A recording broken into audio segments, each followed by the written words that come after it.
है। इसमें 11,36,894 लोगों ने अप्लाई किया था।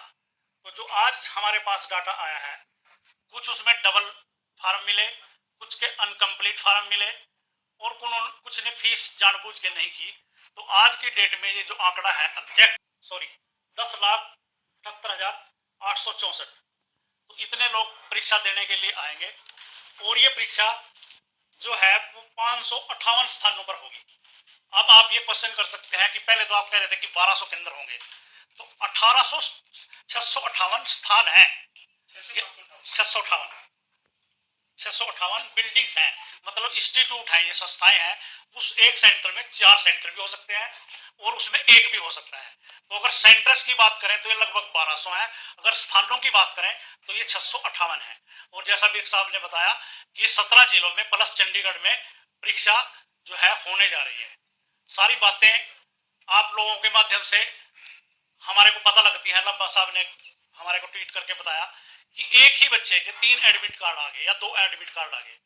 उस क्वेश्चन का जवाब मेरे पास ये है कि उस बच्चे ने एक बार आधार कार्ड के तौर पर और किसी दूसरी आईडी पे या तीसरा पीपीपी के आधार पर अप्लाई कर दिया और हमारे सिस्टम में कोई ऐसा राइटर नहीं लगा हुआ था कि हम उसको रोक सकें कि यू आर ऑलरेडी रजिस्टर्ड।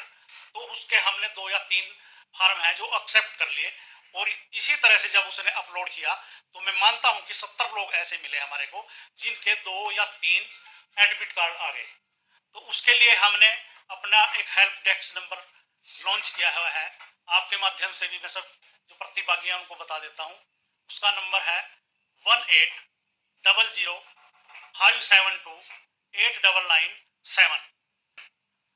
और बच्चों को हमने कहा है कि अगर आप फिजिकल आके एप्लीकेशन देना चाहें या इस नंबर पे नोट करा दीजिए कि मेरे एडमिट कार्ड एक से ज़्यादा आ गए हैं, तो हम आपको ऑप्शन देंगे कि जो आपके नियरेस्ट स्टेशन है तो वहां पर आप परीक्षा दें और आपका अगर कोई दूसरा एडमिट कार्ड आ गया, तीसरा एडमिट कार्ड आ गया, उसको हम कैंसिल कर देंगे। तो ये भी नहीं होगा कि उसको एक से ज़्यादा एडमिट कार्ड मिले, पर इसके हम पूरी तरह से गहनता से हम जांच करेंगे।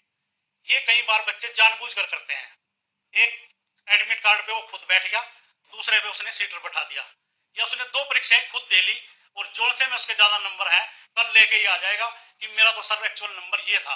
तो हम पूरी तरह से इसकी गहनता से विचार करेंगे। अगर किसी ने ऐसा जानबूझ कर किया है तो उसका कैंडिडेट हम रद्द करेंगे, उसका कैंडिडेट रद्द करेंगे और एचएसएससी की परीक्षा से उसको सदा के लिए डीबार करेंगे कि आपने रॉन्ग इंफॉर्मेशन दी है।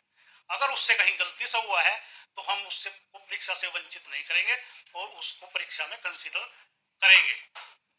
इसी तरह से जैसे एक क्वेश्चन अभी आया कि हैंडीकैप्ड का जो है 150 किलोमीटर के डिस्टेंस पे सेंटर आ गया है, वो भी उस बच्चे की कहीं ना कहीं अपनी गलती है। उसने अपना हैंडीकैप्ड का सर्टिफिकेट तो लगा दिया पर फॉर्म भरते हुए उसने हैंडीकैप्ड को यस नहीं किया। तो सिस्टम ने जो है हो सकता है कि उसका 150 किलोमीटर की डिस्टेंस पे उठा लिया हो। और जो आउट ऑफ स्टेट के बच्चे हैं उनको मैक्सिमम वो चंडीगढ़ और उनको फरीदाबाद में सेंटर दिए गए हैं। हमारा पूरा प्रयास ये रहा है कि 100 किलोमीटर के रेडियस से ज़्यादा किसी बच्चे को दूर जाना ना पड़े।